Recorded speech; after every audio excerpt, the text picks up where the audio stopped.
that so he could try entertaining people instead of trees. Oh, yeah.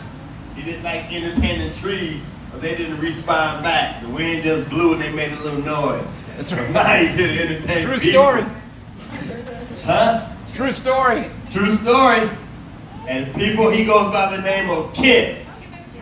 Bring him to the stage. Come on, bring Kent to the stage after that fried chicken. Come on, work it out. Woo-hoo. All right. Sorry, guys. This gets me excited. So if I seem like I'm running around, I swear it's all just a little bit of fried chicken and macaroni and cheese and energy for me up front. That's all that's in me right now. All right, guys. Whew. Hey, how are you guys? How are you guys doing? It's so nice to see. Woo-hoo! This is so much fun. I love this. This is so cool. I'm so happy to be here. I was telling my friend Jack over there. I was like, "Hey man, I've got this thing we're going to Friday. You gotta go with me." He wasn't sure. I was like, "Let's go." Now we're here. All right, cool. All right, guys. Oh yeah. All right. Well, I come from Oregon. Tons. It was really a true story. Like I would go out and just like try to do funny stuff for trees. We'd go out there. I never appreciated what I lived in. We lived like in this natural paradise with like trees and grass and like deer coming into our front lawn and just hanging out and the sheep wandering into the front. We're like, hey, but it's like you call up the neighbors and you're like, hey, the sheep are coming into our lawn again. Like, why are you doing this? And like, I always wanted to go to a place where there was people. I'm like, I felt cut off from civilization. I'm like, why am I out here in the middle of nowhere? So I came to California where there's people. Yay!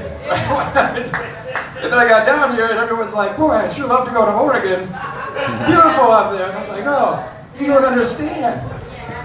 You just go out there and that's where the grass is always greener. The thing is, in Oregon, the grass really is greener, but the reason it's greener is because it rains all the time.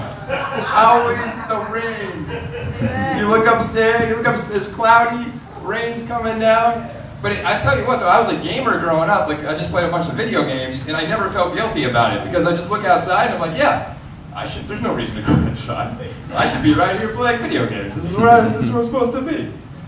Thank you. It was a guilt-free existence. But I came down. Oh yeah. So now I work in Hollywood, and I work at this little place where I get to see a bunch of families come through and try out games in the middle of Hollywood, like this family attraction place, which is a lot of fun for me. I came down for comedy. That's why I'm here. I can come down. I'm like, oh yeah, I could watch people play games. That's not why I came here, but that's what I ended up doing. That's the way this works, right?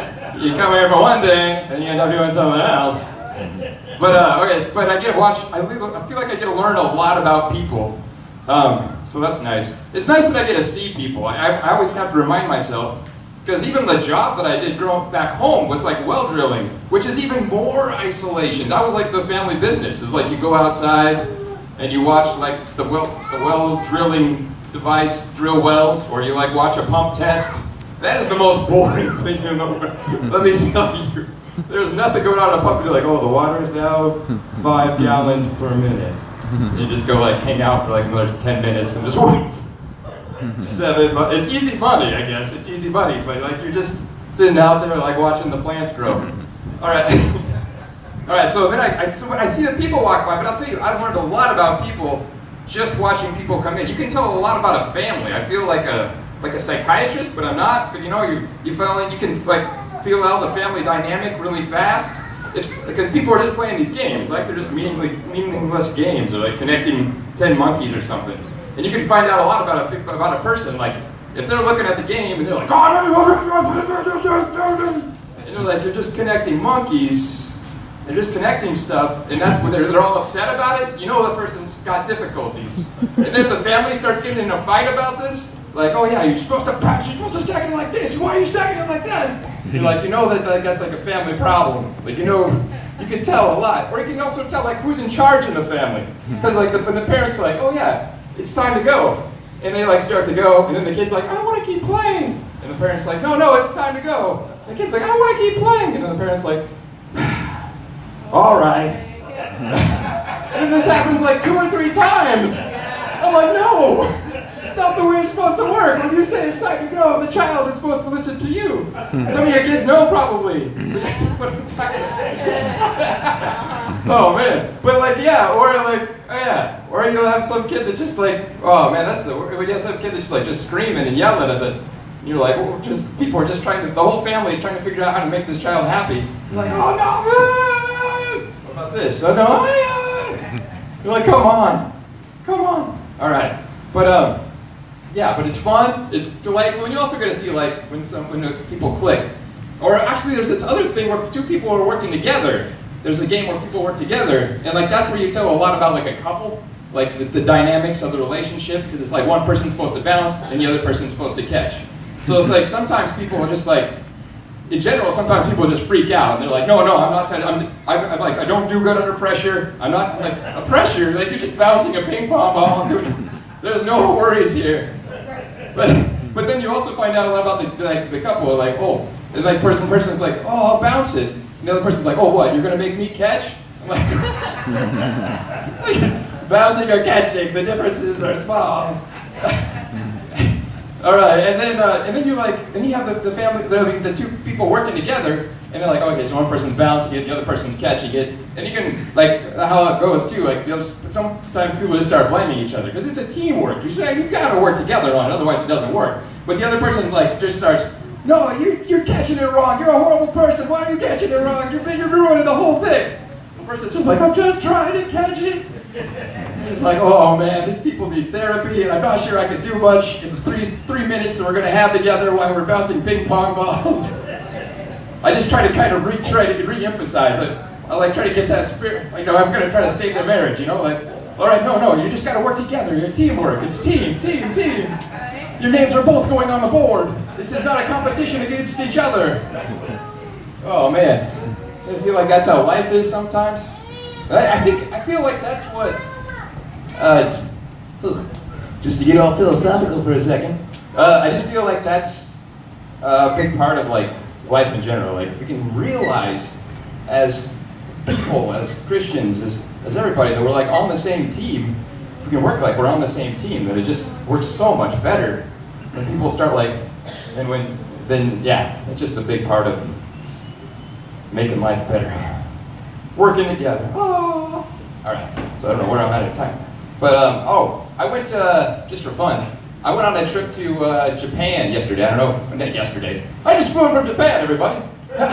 No, it was like 6 months ago. But I went to Japan, and I was hanging around in Tokyo. So that was pretty cool.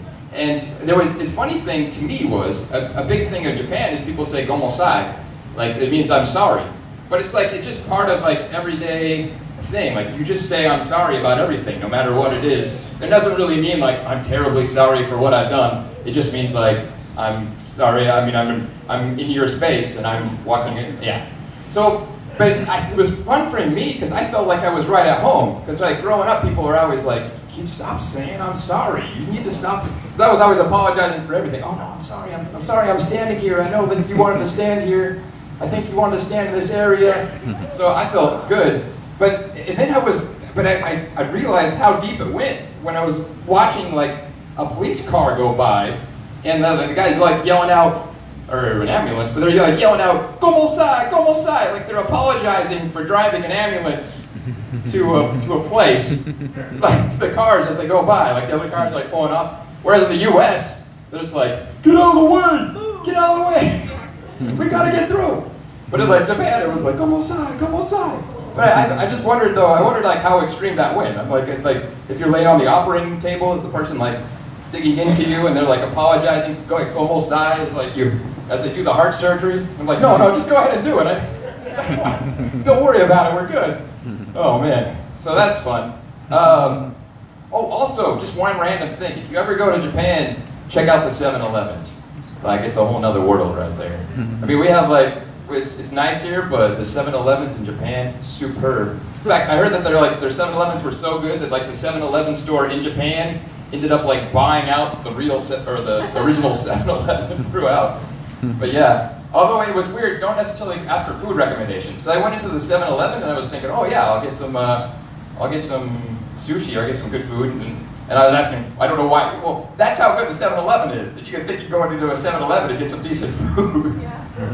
It's not like the leftover JoJo's from yesterday. It's like this is a premier eating spot. But I asked for suggestions. 1 minute left. Is that what it is? All right, cool. I asked them for suggestions, and they were like, "Oh, get the spaghetti." And I was like, "What?"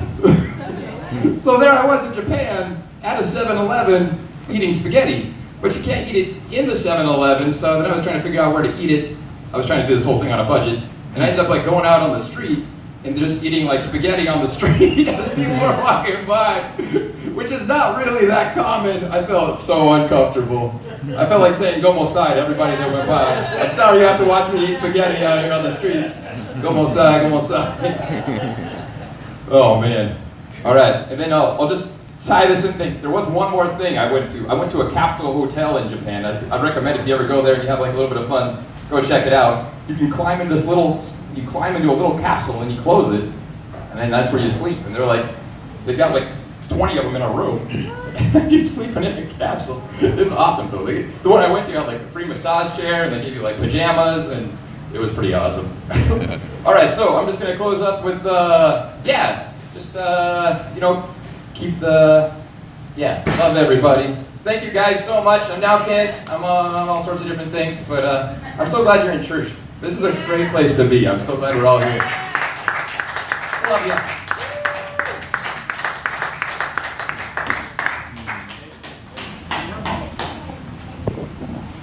I'm gonna bottle up some of his energy and sell it. Yeah, kid energy, kid juice. We're gonna keep it going right here. We'll bring the next artist to the stage.